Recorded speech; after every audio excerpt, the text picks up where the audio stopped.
Hello everyone. Now we shall look into session 10 of analytical chemistry, which is prescribed for BSc first semester. In this session, we are going to look through the question bank. So in this question bank, you will have questions with different marks. We shall look into them and we are going to solve them together. So what are the prerequisites that you should have in order to understand this session is, you should have attended all the sessions from 1 to 9 of BSc first semester analytical chemistry, and you should have understood each and every concept that is taught in these sessions. Coming to the learning objectives of this session. So the learning objectives are, after you go through this session with me, you will be able to learn to answer few of the MCQs which I have put in here in the slides. Few 1-mark questions that may appear in your question papers, 2-mark questions, 3 marks questions and 4 marks questions. So we shall see how much you are supposed to write in order to obtain all these marks and not lose a single marks.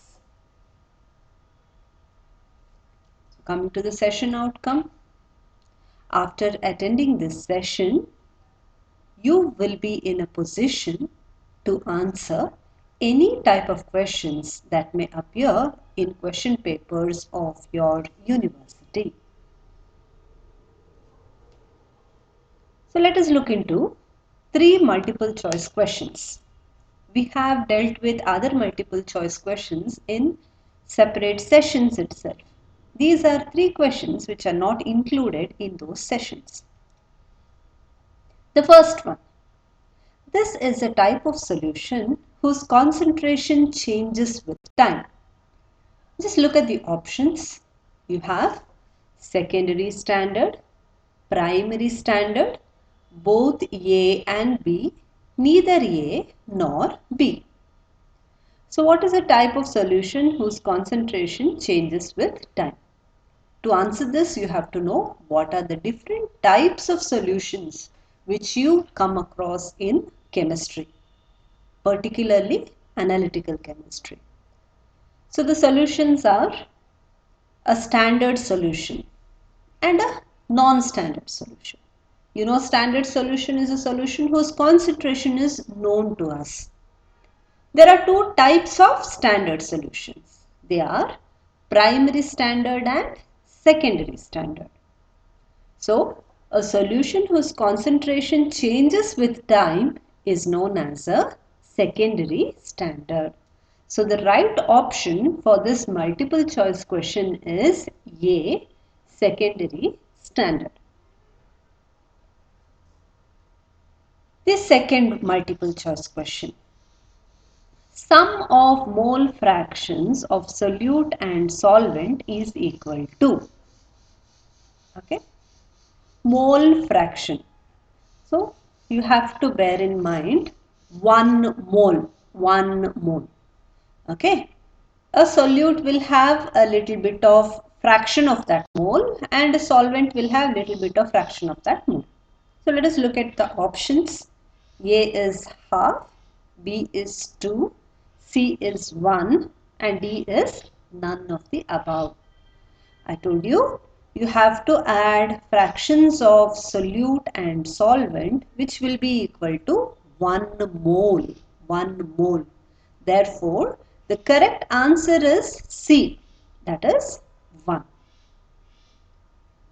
The third multiple choice question is, diphenylamine is a dash type of indicator. Okay, so you have to brush through your knowledge about indicators here, which you have seen in various other sessions. Okay, so after you understand them, you will come to know that diphenylamine will be used in a particular type of reactions. So what is it?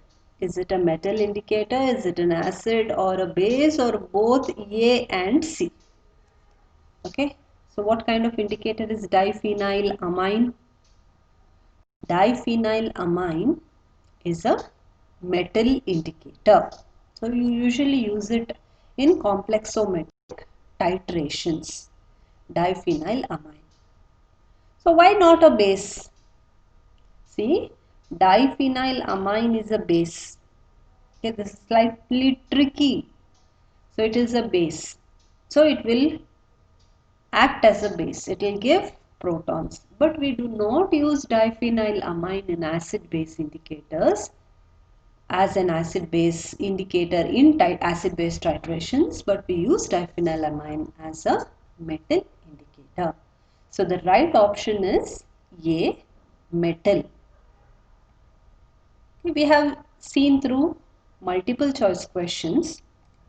Now we are going to look into 1-mark questions. 1-mark questions. The first 1-mark question, define equivalent weight. Equivalent weight.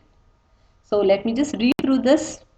The equivalent weight of an acid or a base is defined as the molecular weight of an acid or a base divided by number of replaceable ions. This is the definition you are supposed to give it. And the equivalent weight of reducing or oxidizing agent is defined as molecular weight of reducing or oxidizing agent divided by number of electrons transferred in the redox reaction. So see here, the general question is define equivalent weight. If they ask you define equivalent weight, you have to define it with respect to acid or base and reducing or oxidizing agent. If they are specifically asking you define equivalent weight of an acid or a base, you go with this definition. If they ask you define equivalent weight of a reducing or oxidizing agent, go with the second definition. If they give you define equivalent weight, then you're supposed to write both of these and you are going to get it for 2 marks. Okay. Individually, you will get it for 1 marks each. Coming to the next question, what are primary standard solutions? In my previous slides, I have already told you what is a standard solution, right? Look at this. Standard solution is defined as solution whose concentration is known. This is for your reference. You need not write this. What is a primary standard? Primary standard solution is defined as standard solution whose concentration remains constant over a period of time. Okay, that is what is a primary standard solution. Now, what is a secondary standard solution? Secondary standard solution is defined as standard solution whose concentration does not remain constant over a period of time. So, with these 3 things, you can get 3 types of questions. They may be what is a standard solution, what is a primary standard solution, what is a secondary standard solution. If they ask you individually, all 3 will be for 1 mark each. They may ask you what are primary and standard solutions, which we will see in the next slide. It will be for 2 marks. Or they may ask you even what are standard solutions, how are they classified. Okay, what are standard solutions? Standard solution is defined as solution whose concentration is known. How are they classified? They are classified into 2 types, primary standard solutions and secondary standard solutions. This question will be for 1 mark. I hope these 2 things are clear with you. Next, a very easy question. Give the structure of EDTA. So this is the structure of EDTA. There is one mistake here. See here. It is ethylene diamine tetraacetic acid. Okay. Tetraacetic acid. This is supposed to be COOH. COOH. COOH. Okay. This is also COOH. So, this is ethylene diamine tetra 4 acetic acid CH3COOH. So that should be the structure of EDTA. Next, there is one more 1 mark question. What is the composition of bleaching powder? So the bleaching powder composition is CaClO twice. Very simple. It produces chlorine and hence it is a bleaching powder. Bleaching powder main constituent is it is used as a disinfectant and it will have chlorine in it. Next, write the structure of phenolphthalein. Phenolphthalein is made up of 2 molecules of phenols with 1 molecule of phthalic anhydride here. This is the structure of phenolphthalein.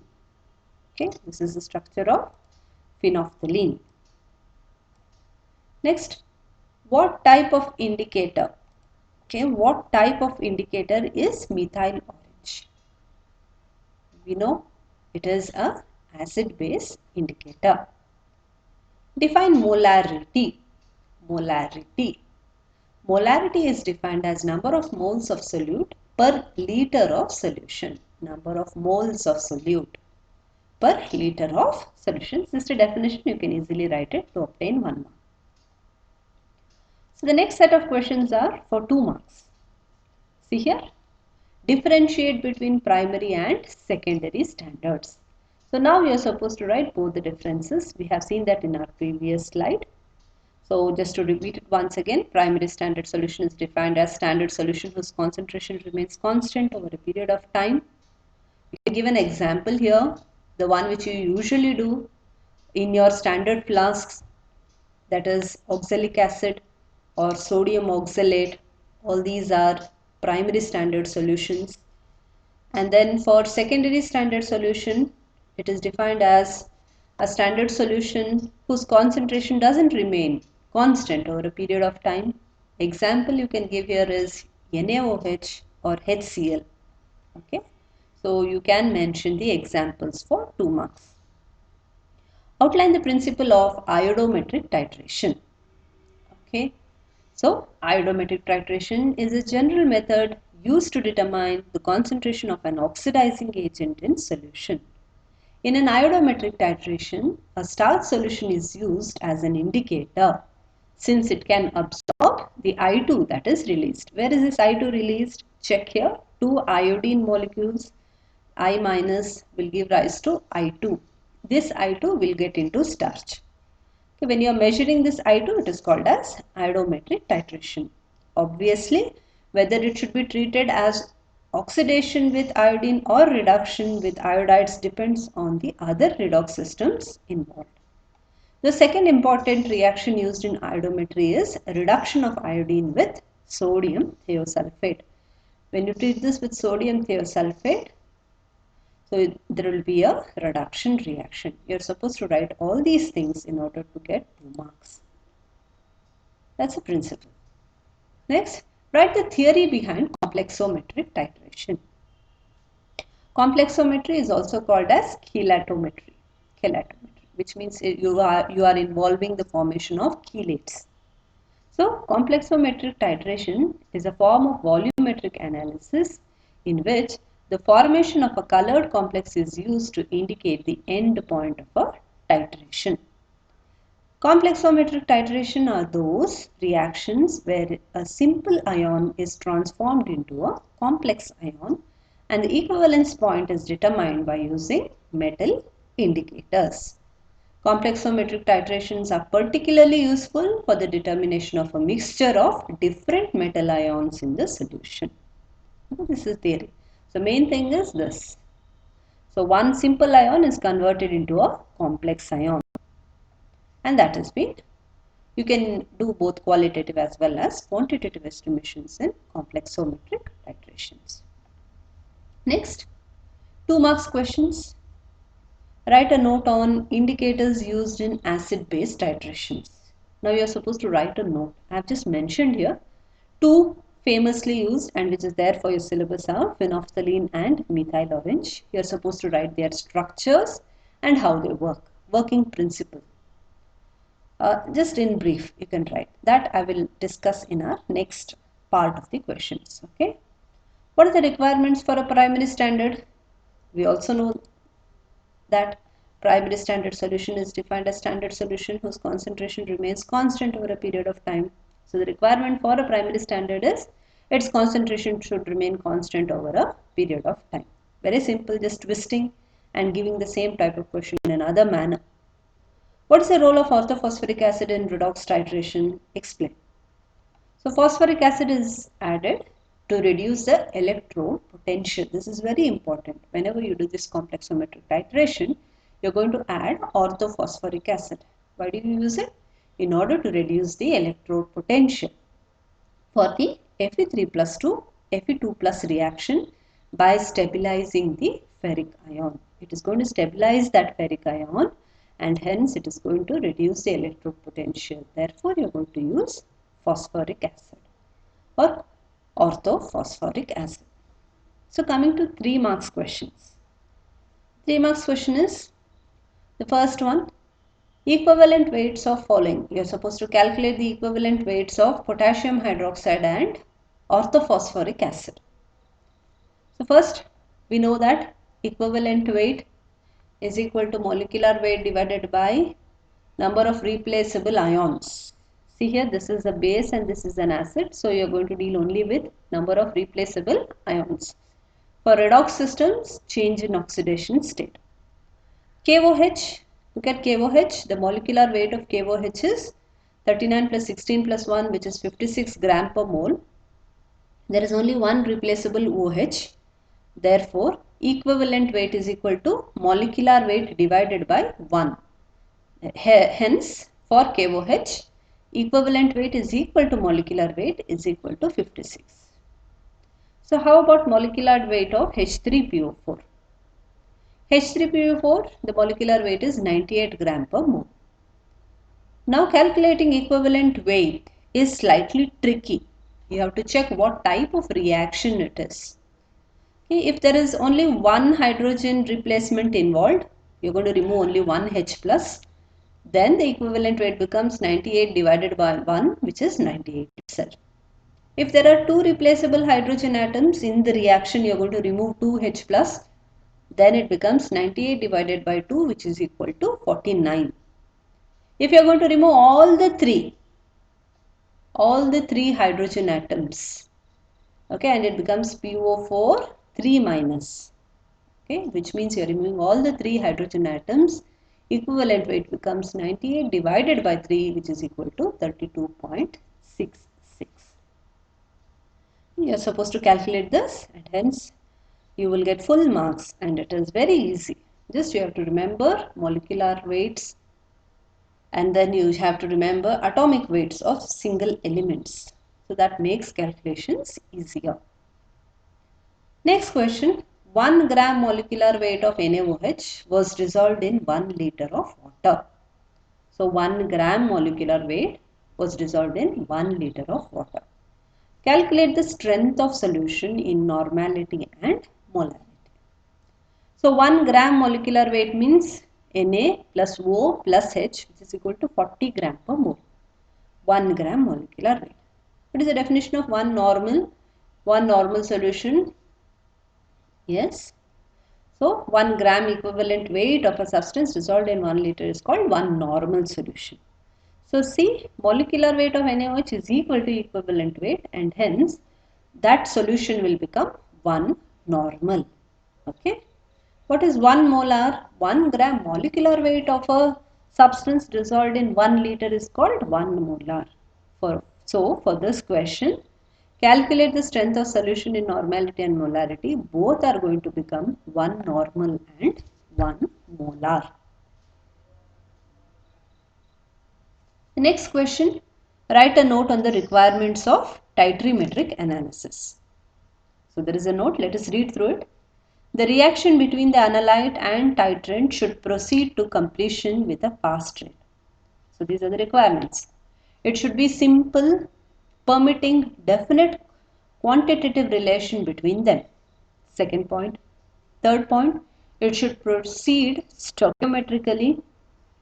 Third point, the end point, okay, the third point is over. Fourth point, the end point of the reaction is precisely detected. Fifth point, the exact concentration of the titrant must be known. Sixth point, there should be no side reactions. These are the requirements of titrimetric analysis, principal requirements. What are the things which you require for a titrimetric analysis? Okay, physical requirements. You need an Erlenmeyer flask, calibrated burette stand, calibrated pipette, excess amount of standard solution, indicator, analyte solution, etc. All these things are physical requirements. Okay. So this is, write a note on requirements of titrimetric analysis. So next one, for 4 marks questions. Outline the estimation of zinc 2 plus using EDTA solution.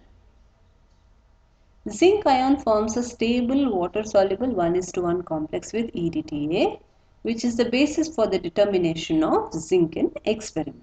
We know that. Okay, 1:1 complex will be formed. EDTA titrant and standard zinc solution are prepared, and the EDTA solution is standardized by titration of aliquots of standard zinc solution, and the titration is carried out at pH 10 using Eriochrome black tea indicator, which changes color from wine red to pure blue at the end point. Okay. So the reaction taking place during titration is Zn2 plus EDTA4 minus is equal to Zn EDTA2 minus. So this is the, you're just going to outline the estimation, how you're going to estimate zinc using EDTA solution. How can copper be estimated iodometrically? Iodometric determination of copper is based on oxidation of iodides to iodine by copper 2 plus ions, which get reduced to copper plus. Okay, this is the reaction.